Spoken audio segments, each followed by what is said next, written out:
देश में कोरोना की दूसरी लहर का पीक गुजर चुका है। तमाम राज्यों में केस कम हो रहे हैं।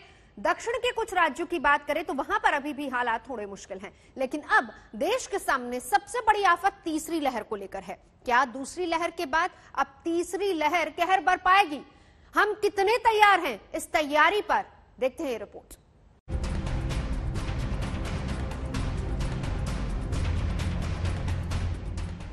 दिल्ली में झिलमिल इंडस्ट्रियल एरिया में एक बार फिर से मजदूर लौट रहे हैं। सोमवार से यहां फैक्ट्रियां शुरू हो रही हैं।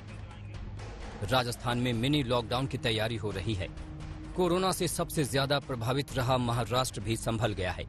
मुंबई में हलचल शुरू होने वाली है। एमपी भी छूट देने के मूड में है। साफ है कि कोरोना कमजोर पड़ रहा है।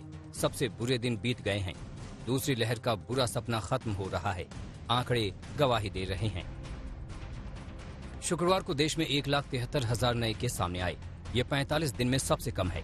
एक दिन में 2,51,000 से ज्यादा लोग ठीक हुए और रिकवरी रेट 90% को पार करके 90.80% रहा। पॉजिटिविटी रेट भी 10% से नीचे आ गया। कुछ राज्यों में ये 3% तक आ गया है। लेकिन ये आंकड़े इतनी राहत नहीं देते कि हम हाथ पर हाथ धरकर बैठ जाएं। सवाल ये कि दूसरी लहर के बाद क्या दूसरी के बाद तीसरी लहर आएगी? कब और कितनी मारक होगी तीसरी लहर? क्या हम तीसरी लहर के लिए तैयार हैं? क्या हमारा स्वास्थ्य ढांचा तीसरी लहर झेलने को तैयार है? जी हां, अब वक्त तीसरी लहर की तैयारियों को परखने का है। अब तो दूसरी लहर का पीक गुजरने के बाद देश को खोलने का है। क्या गारंटी कि 1.5 महीने से घरों में कैद लोगों के अचानक निकलने से कोरोना फिर सिर नहीं उठाएगा? दिक्कतें कई हैं, कई मोर्चों पर काम करना है।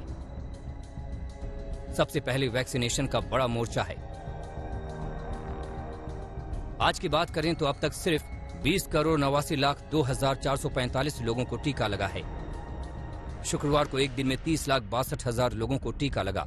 रफ्तार यही रही तो पूरे देश को टीका लगाने में कई महीने लग जाएंगे।